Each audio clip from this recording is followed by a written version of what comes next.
ಮತ್ತೆ ಪದೇ ಪದೇ ಬೆಂಗಳೂರು ಗ್ರಾಮಾಂತರ ಕ್ಷೇತ್ರದಲ್ಲಿ ಭಯದ ವಾತಾವರಣ ಇದೆ ಅನ್ನೋದನ್ನ ಬಿಜೆಪಿ ನಾಯಕರು ಹೇಳೋದನ್ನು ಮುಂದುವರಿಸ್ತಾ ಇದ್ದಾರೆ. ಇನ್ನೊಂದು ಕಡೆಗೆ ಗೆಲುವಿನ ವಿಶ್ವಾಸವನ್ನ ಡಾಕ್ಟರ್ ಸಿ ಎನ್ ಮಂಜುನಾಥ್ ಕೂಡ ವ್ಯಕ್ತಪಡಿಸ್ತಾ ಇದ್ದಾರೆ. ಬಿಜೆಪಿ ಅಭ್ಯರ್ಥಿ ಡಾಕ್ಟರ್ ಸಿ ಎನ್ ಮಂಜುನಾಥ್ ಅವರಿದ್ದಾರೆ. ಸರ್, ನೀವು ಕೂಡ ಇವತ್ತು ಶ್ರೀಗಳ ಭೇಟಿಗೆ ಬಂದಿದ್ದೀರಾ. ಕುಮಾರಸ್ವಾಮಿ ಅವರು ಕೂಡ ಹೊಸತೊಡಕಿಗೆ ಆಹ್ವಾನ ಬಂದಿದೆ, ಅಲ್ಲಿಗೂ ಹೋಗ್ತೀರಾ ಹೇಗೆ ಅಂತ? ಇಲ್ಲ, ಹೊಸತೊಡಕಿಗೆ ಹೋಗೋದಿಲ್ಲ. ಇಲ್ಲಿ ನಮ್ಮ ಆದಿಚುಂಚನಗಿರಿ ಶ್ರೀಗಳನ್ನ ಭೇಟಿ ಮಾಡಲಿಕ್ಕೆ ಎಲ್ಲರೂ ಬಂದಿದ್ದಾರೆ. ಸೊ ಅದ್ರ ಭಾಗವಾಗಿ ನಾನು ಬಂದಿದ್ದೇನೆ. ನಿಮ್ಮ ಕ್ಷೇತ್ರದಲ್ಲಿ ನೆನೆಯನ್ನು ಕೂಡ ಸುದ್ದಿಗೋಷ್ಠಿಯಲ್ಲೆಲ್ಲ ಮಾಡಿದ್ರಿ. ಭಯದ ವಾತಾವರಣ ಸೃಷ್ಟಿ ಆಗ್ತಾ ಇದೆ, ಹೆದರಿಸಿ ಬೆದರಿಸಿ ತೋಳ್ಬಲ ಹಣಬಲದ ರಾಜಕಾರಣ ನಡೀತಾ ಇದೆ, ಚುನಾವಣೆ ಆ ಮೂಲಕ ಮಾಡಬೇಕು ಅಂತ ಕಾಂಗ್ರೆಸ್ ನಾಯಕರು ಮುಂದಾಗಿದ್ದಾರೆ ಅನ್ನುವಂಥದ್ದು, ಅದ್ರ ಬಗ್ಗೆ?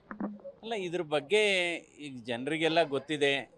ಇದಕ್ಕೆಲ್ಲ ಭಯದ ವಾತಾವರಣ ಇದ್ದರೂ ಕೂಡ ಜನರಿಗೆ ಇದನ್ನೆಲ್ಲ ಎದುರಿಸುವಂಥ ಶಕ್ತಿ ಇದೆ.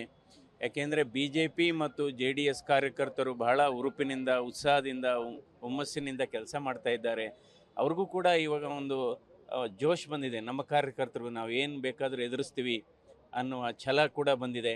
ಹೀಗಾಗಿ ಅದರದ್ದೇನು ಸಮಸ್ಯೆ ಇಲ್ಲ.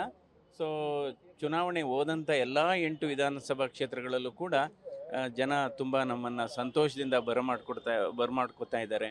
ಹೀಗಾಗಿ ನಮ್ಮ ಆತ್ಮವಿಶ್ವಾಸ ಕೂಡ ಚೆನ್ನಾಗಿದೆ.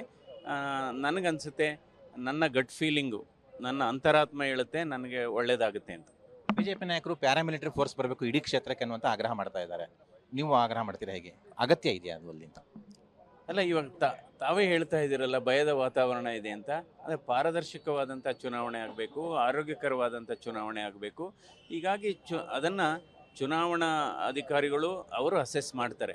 ಯಾವುದು ಪದೇ ಪದೇ ಒಂದು ನರೇಟಿವ್ ಅಂತೂ ಸೆಟ್ ಮಾಡ್ತಾ ಇದ್ದಾರೆ ಬಿಜೆಪಿ ನಾಯಕರು. ಬೆಂಗಳೂರು ಗ್ರಾಮಾಂತರದಲ್ಲಿ ಭಯದ ವಾತಾವರಣ ಇದೆ, ಮಜಿಲ್ ಪವರ್, ಮನಿ ಪವರ್ ಉಪಯೋಗ ಆಗ್ತಾನೆ ಇದೆ ಕಾಂಗ್ರೆಸ್ ಕಡೆಯಿಂದ ಅನ್ನೋದು ನೇರವಾದಂತಹ ಆರೋಪ. ಇವತ್ತು ಕೂಡ in fact doctor C N Manjunath ಆದಿಯಾಗಿ ಅನೇಕ ಬಿಜೆಪಿ ನಾಯಕರ ವಾದ ಇದೇ ಆಗಿತ್ತು. ಬಟ್ ನೋಡ್ಬೇಕು ಯಾವ ರೀತಿಯಾಗಿ ಮುಂದಿನ ದಿನಗಳಲ್ಲಿ ಇದನ್ನ ಚುನಾವಣಾ ಆಯೋಗ ಕಡಿವಾಣ ಹಾಕುತ್ತೆ ಅಂತ, ಒಂದು ವೇಳೆ ಸೀರಿಯಸ್ ಅಲಿಗೇಷನ್ಸ್ ನಿಜ ಆದ್ರೆ.